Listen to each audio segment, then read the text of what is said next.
अस्सलाम वालेकुम स्टूडेंट। मैं आपकी टीचर मिसेस फौजिया तबस्सुम कामरान। आज हम अपने सेकंड चैप्टर का सेकंड लेक्चर स्टार्ट करेंगे, मनी का। ठीक है जी।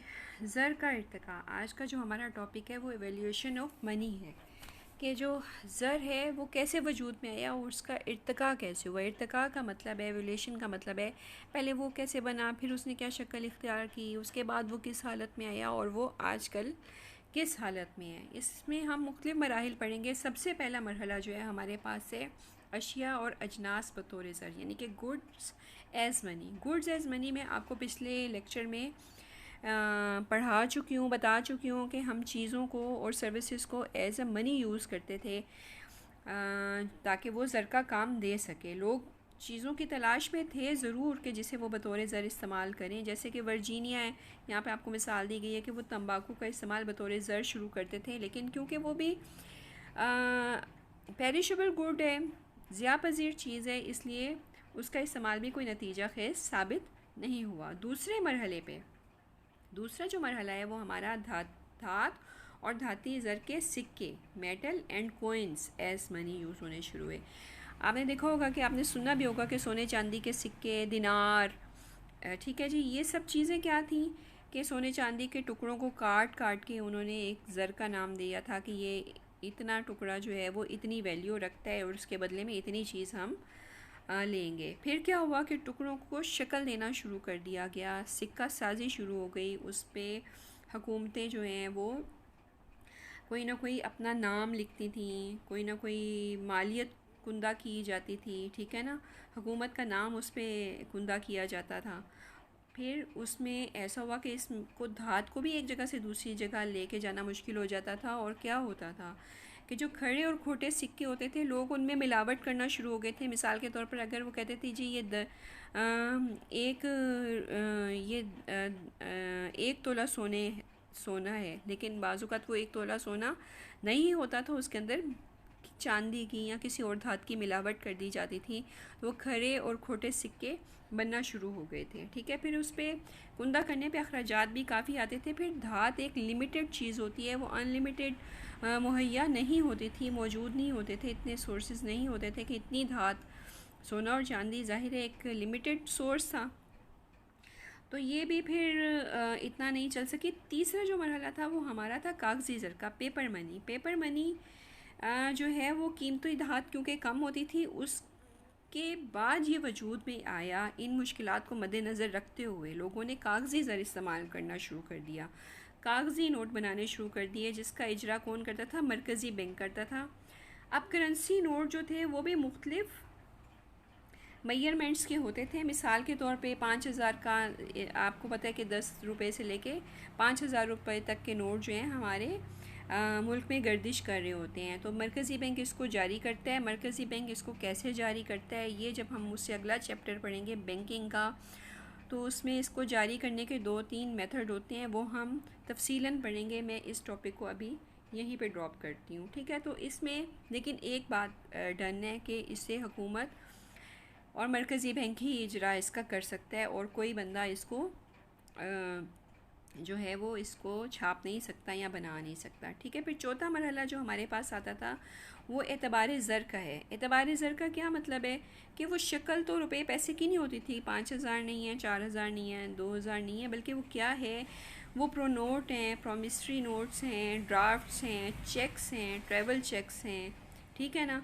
उनको भी अगर मैं आपको 5,000 का चेक दूंगी तो आप उसको 5,000 के नोट के तौर पे ही कबूल कर सकेंगे, आप उस पर राज़ी हो जाएंगे। या मैं आपको 25,000 का प्राइस बॉन्ड देती हूँ तो आप कहेंगे कि ठीक है, ये 25,000 मैंने ले लिए, ठीक है ना। इसमें आपको कोई मसला दरपेश नहीं होगा कि ये, तो इस तरह के जो ज़र होता है उसको हम एतबारी ज़र का नाम देते हैं। फिर ये मज़ीद जो है जदीद शक्ल इख्तियार कर गया, मेल ट्रांसफ़र में आ गया, ठीक है। फिर टेलीग्राफिक ट्रांसफ़र आ गया, ऑनलाइन बैंकिंग हो गई, एटीएम कार्ड्स हो गए, क्रेडिट कार्ड्स हो गए, और अब अब ई ट्रांसफ़र भी होने लग गया है कि इलेक्ट्रॉनिक मीडिया से आप अपनी रकम जहाँ मर्ज़ी कहीं ट्रांसफ़र कर दें। ठीक है जी। तो ये प्रोफेसर क्राउथर ने ये चारों के चारों जो हैं वो एवेल्यूएशन ऑफ मनी डिफ़ाइन किए थे, जो कि मैंने आपको बताए हैं। इसके बाद जो हमारा अगला टॉपिक है वो हमारे पास है ज़र का मफ़हूम, मीनिंग ऑफ मनी, कि एक्चुअल मनी को हम क्या मतलब लेते हैं, मनी क्या चीज़ है, क्या मनी सिर्फ रुपए पैसे हैं, मनी सिर्फ चेक है, मनी क्या सिर्फ एटीएम कार्ड है। नहीं, ये एक बहुत बड़ा कॉन्सेप्ट है। क्या कॉन्सेप्ट है कि आप ये देखें कि जब कानूनी तौर पर किसी चीज़ को हम मनी का नाम दे देते हैं तो वो मनी बन जाती है। ठीक है ना, उसको हम ज़र कहते हैं। मिसाल के तौर पर ये जितने भी सर्टिफिकेट्स हैं, जितने भी शेयर्स हैं, ये भी मनी है। अगर मैं आपसे एक 10,000 की कोई चीज़ लूँ और आपको 10,000 का चेक दूँ तो आप आराम से ले लेंगे, या आप मुझे जो है वो 750 का बॉन्ड दे दें, 7,500 का बॉन्ड दें, तो मैं आराम से ले लूँगी, क्योंकि मुझे पता है कि ये भी नियर टू मनी है। मैं इसको कैश करा लूँगी तो मेरे पास पैसे आ जाएंगे। फिर ये है, इसका प्रोफेसर वॉकर ने कहा है कि जो हर वो चीज़ जो ज़र के फ़राइज़ अंजाम देती है उसको हम ज़र कहते हैं। Money is what money does, कि मनी जो काम करती है या पैसे जो काम करते हैं, ज़र का जो काम है वही उसी को हम ज़र का नाम देते हैं। अब ये फ़राइज़ जो हैं, ज़र के फ़राइज़ एक अलग टॉपिक है, ये भी इससे नेक्स्ट इंशाल्लाह हम अभी पढ़ेंगे। उसके बाद प्रोफेसर क्राउथर ने ही जो है डेफिनेशन बयान की है ज़र की, कि ज़र वो चीज़ है जिसे आला मुबादला की हैसियत से कबूलियत आमा हासिल है और साथ ही पैमाइश कदर और ज़ख़ीरा कदर का काम भी सर अंजाम दे। अच्छा जी, अब पैमाइश कदर वैल्यू ऑफ मनी मैंने आपको बताया था, वैल्यू ऑफ गुड। ज़ख़ीरा कदर चीज़ को ज़ख़ीरा करना, उसको स्टोर करना, ये तो मैंने आपको बता दिया था क्या चीज़ है। आला मुबादला एक्सचेंज, ठीक है ना। अब एक्सचेंज करने का मतलब ये है कि जिसे हम आसानी से ये कबूल कर लें कि जी ये हमने एक्सचेंज के तौर पे आपसे ले ली। अब मैं अगर किसी को 10 रुपये का नोट दूंगी तो वो आराम से उसे कबूल कर लेगा। कबूलियत आमा भी उसको हासिल है। कबूलियत आमा कि हर शख्स उसको पहचानता भी है और उसको लेने पे राज़ी भी है, और वो आले मुबादला की हैसियत से इस्तेमाल हो रही है, यानी कि एक्सचेंज के लिए इस्तेमाल हो रही है, चीज़ों के एक्सचेंज के तौर पे। फिर मज़ीद इसको अगर हम डिफ़ाइन करें कि और ज़र क्या हो सकता है, तो सोने चांदी से लेकर कागज़ के हकीर पुर्ज़ों तक, बैंकों की किताबों में क्लर्कों के कलम से घसीटे हुए नकूश तक ज़र के ज़ुमरे में आते हैं। अब ये जो चीज़ है ये ज़रा एडवांस कंट्रीज़ के लिए है। मिसाल के तौर पे जो क्रेडिट मनी है जिसे हम कहते हैं, कि जिसे लोग जो हैं वो हमारे मुल्क में क्रेडिट मनी का रवाज अब हो गया, अब लोग इसे इस्तेमाल करना शुरू हो गए हैं। पहले क्रेडिट मनी जो इतने उससे इतनी कबूलियत आमा हासिल नहीं थी, लोग उसको लेने में झिझकते थे। ठीक है ना। तो जहाँ पर लोग इतने पढ़े लिखे ना हों, कबूलियत आमा ना हो, पुराने सिस्टम चल रहे हों, तो वहाँ क्रेडिट सिस्टम जो है वो ज़रा मुश्किल से चलता है। बैंकों की सहूलियात जो है वो लोग उसे कबूल करने में ज़रा हिचकिचाते हैं।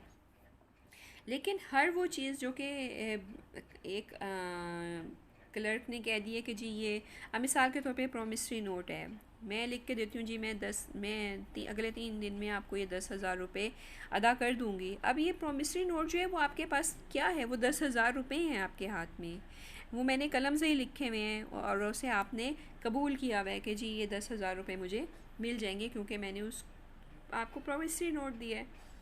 अब प्रोमिसरी नोट को डिफ़ाइन क्या करना है वो इंशाल्लाह हम नेक्स्ट चैप्टर में करते हैं, नेक्स्ट टॉपिक्स में करते हैं। फिर प्रोफेसर एले ने कहा है हर वो शेयर जो बगैर किसी रुकावट के आला मुबादला के तौर पर गर्दिश करती है और कर्ज़ों की अदायगी का मेयार हो ज़र कहलाती है।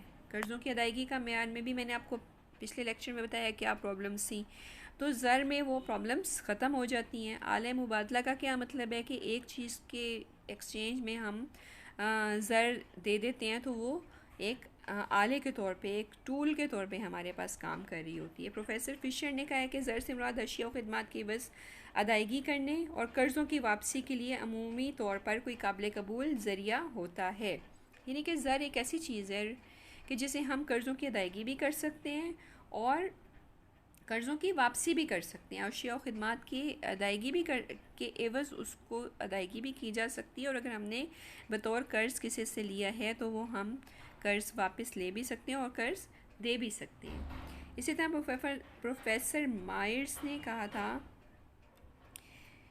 एक्चुअल मियर्स है, ज़र वो चीज़ है जो कर्ज़ों के लेन देन में वसी तौर पे कबूल की जाती है। ठीक है जी।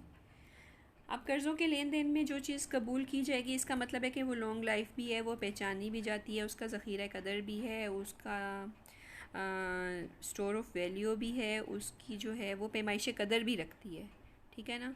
तो ये सब चीज़ें जिसके साथ होंगी तो हमें उससे कर्ज़ के लेन देन में हमें कोई प्रॉब्लम नहीं होगी। तो वही चीज़ें कर्ज़ों के लेन देन में इस्तेमाल होती हैं जो चीज़ जिनमें ये क्वालिटीज़ हों जो कि मैंने अभी आपको बताई हैं। इसका मतलब ये है कि वो इकोनॉमिस्ट कहते हैं कि ज़र वो चीज़ है, या ज़र बनने के लिए किसी भी चीज़ में ये दो चीज़ें तो लाजमी होनी चाहिए कि वो बतौर आलम मुबादला लोगों में गर्दिश करे, लोग उसे बिला रोक टोक इस्तेमाल कर लें, जिसे ना सिर्फ हम स्टोर भी कर सकें और उसके लिए हमारे लिए वैल्यू भी वो रखती हो चीज़। ठीक है जी। और दूसरी हमारे पास क्या है, सबसे पहले जहाँ कबूलियत आमा है। अब कबूलियत आमा मैंने आपको वही बताया कि लोग जो हैं वो बग़ैर रोक टोक के और बग़ैर किसी हिचकिचाहट के उसे कबूल कर लें और एक दूसरे को जो है वो लेन देन में बिला हिलो हुज्जत उसको इस्तेमाल कर लें। ठीक है। ये नहीं कि उसमें प्रॉब्लम हो रही हो कि हम इसे पहचानते नहीं हैं, ये क्या चीज़ है, या पता नहीं ये कल को मेरे काम आए ना आए। ठीक है। ऐसी तमाम चीज़ें जो हैं जो कि लोग बिला हिलो हुज्जत उसको पहचानते भी हैं और आला मुबादला के तौर पे इस्तेमाल कर लेते हैं, उसको हम ज़र का नाम देते हैं। और एतबारी ज़र भी जो है वो भी इसी की एक फॉर्म है। अच्छा जी। फिर दूसरी चीज़ जो ज़र के लिए ज़रूरी थी, मैंने आपको बताया कि ज़ख़ीरा किया जा सके। ठीक है ना। ज़ख़ीरा किया जा सके और उस पैमाइश कदर कर सके, किसी चीज़ की वैल्यू को मैयर कर सके। अब ज़ख़ीरा करने में आप देखें कि हमारे पास रुपए, पैसे, नोट हैं, हमारे पास चेक्स हैं, हमारे पास क्रेडिट कार्ड्स हैं, इनको संभालना, ले जाना, रखना, इनकी हिफाजत करना, इनका ज़ख़ीरा करना, इन बहुत आसान है। ठीक है ना।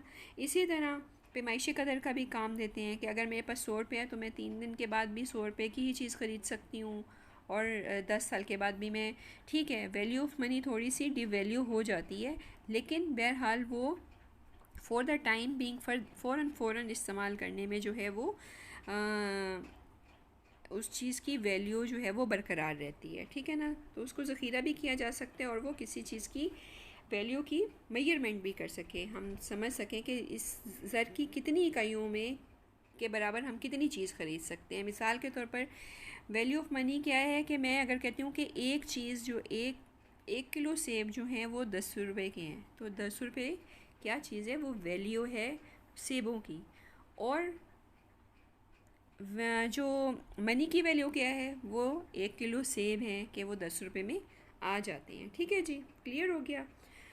तो इसका मतलब ये है कि हर वो चीज़ जो कबूलियत आमा रखे, ज़ख़ीरा कर सके, पैमाइश कदर के काम आ सके, बतौर साइंसी आला इस्तेमाल हो सके, तो उसको हम क्या कहते हैं, उसको हम ज़र का नाम देते हैं। ठीक है जी। क्लियर हो गया यहाँ तक। इंशाल्लाह फिर हम अपना नेक्स्ट टॉपिक जो है वो कल तैयार करेंगे इंशाल्लाह। अल्लाह हाफ़िज़।